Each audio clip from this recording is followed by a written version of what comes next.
5 గంటల దాకా ఈ meeting continue అవుద్దనుకుంటా.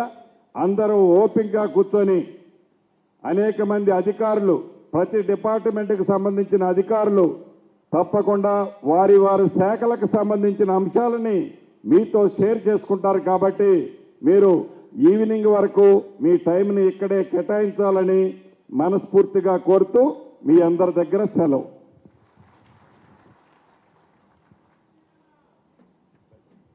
Thank you sir. ఇప్పుడు తదుపరి ప్రోగ్రాం మనం కంటిన్యూ చేస్తాం. దయచేసి ఎక్కడ వాళ్ళు అక్కడ కూర్చోవలసిందిగా కోరుతున్నాను.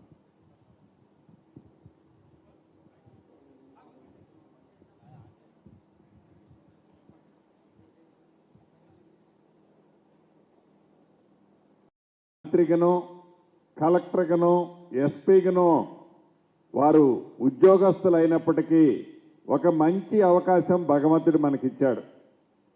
ఈ అవకాశాన్ని సద్వినియోగం చేసుకొని సర్పంచ్గా పలాని వ్యక్తి ఉన్నప్పుడు మన గ్రామము భలే అభివృద్ధి జరిగిందిరా, వార్డు మెంబర్గా, మున్సిపల్ కార్పొరేటర్గా ఫలానోళ్ళు ఈ కార్పొరేటర్గా ఈ ప్రాంతానికి ఉన్నప్పుడు మంచి అభివృద్ధి, మంచి పేరు తెచ్చుకున్నాడురా అనే మంచి పేరు కోసమే మనందరం కూడా తాపత్రయపడుతుంటాం. దాంట్లో కలెక్టర్లు కూడా, ఎస్పీలు, ఇంకా ఉన్నతాధికారులందరూ కూడా ఫలాని వారి టైంలో ఇంత మంచి పరిపాలన జరిగింది, ఫలాని వారి టైంలో ఇన్ని మంచి సంక్షేమ కార్యక్రమాలు, ఈ అభివృద్ధి జరిగింది అని చెప్పుకోవాలని మనందరం కూడా తాపత్రయపడి ఈ ప్రజా జీవితం, ఈ రాజకీయాల్లోకి వచ్చి ప్రజల దీవెనలతో ఈనాడు ఈ స్థాయిలో మనందరం ఉన్నాం. ఏ ఆలోచనలతోనైతే మనం రాజకీయాల్లోకి వచ్చామో, ఏ ప్రజాసేవ చేసి ప్రజలకు సంక్షేమ కార్యక్రమాలు అభివృద్ధి చేయాలని రాజకీయాల్లోకి వచ్చామో, ఆ భగవంతుడి దయతో మన కోరిక నెరవేరింది. ఈ కోరిక మనదైతే కోరిక నెరవేరింది. మనని నమ్ముకొని ఓట్లేసిన ప్రజలు, అది గ్రామ పంచాయతీ కావచ్చు, వార్డు మెంబరు కావచ్చు, ఇంకా ఏ అధికారైనా కావచ్చు, ఏ నాయకుడైనా కావచ్చు, ఈ ఓట్లేసిన ప్రజలకి మంచి చేయాల్సిన బాధ్యత, ఆ ప్రాంతాన్ని అభివృద్ధి చేయాల్సిన బాధ్యత మన మీద ఉంటుంది. కాబట్టి అధికారంలో ఉన్న మనం, అది ఏ స్థాయిలో ఉన్నా తప్పకుండా మంచి చేసే దాంట్లో, మంచి చేస్తున్న దాంట్లో ఎంత దూరమైనా కూడా మనం ముందుకు అడిగేయాలి.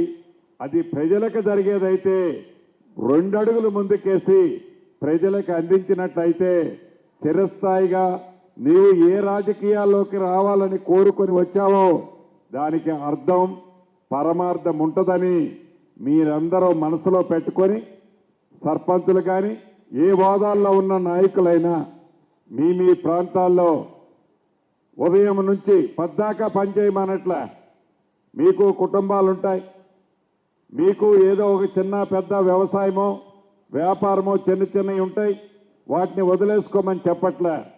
ఉదయము సాయంత్రము కొంత టైము మీ ప్రాంతాల్లో కేటాయించినట్లయితే మీరు ఆశించిన మంచి ఫలితాలు తప్పకుండా వస్తాయి.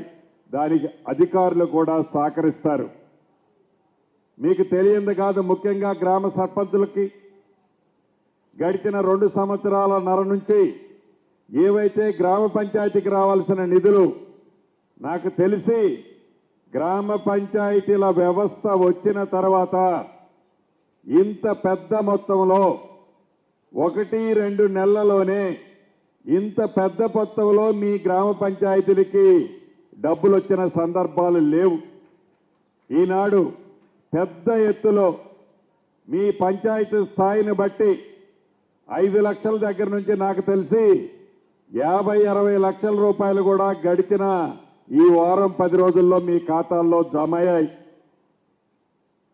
అంటే మీ గ్రామ పంచాయతీకి జమ అయ్యాయి అంటే ఇంకా ఈ మార్చి 31వ తారీఖు లోపు ఇప్పుడు ఎంత వచ్చాయో మరిన్ని అంత డబ్బులు కూడా రాబోతున్నాయి.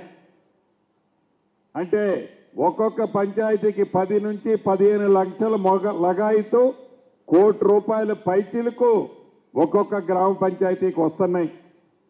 ఈ డబ్బుని ఏదో గ్రామ పంచాయతీలోకి వచ్చాయి, పాత అప్పులు తీరుద్దాం, ఈ డబ్బును ఎట్లా ఖర్చు పెడదాము అనేది ఒక్క నిమిషం పక్కన పెడితే, ఆ డబ్బుని ఒక ప్రణాళికాబద్ధంగా, ఆ డబ్బుని ప్రజలకు ఉపయోగపడే విధంగా, ఆ డబ్బులో ప్రతి పైసా మీ రాజకీయంలో ఒక మైల్ స్టోన్గా నిలబడే విధంగా అభివృద్ధి చేసినట్లయితే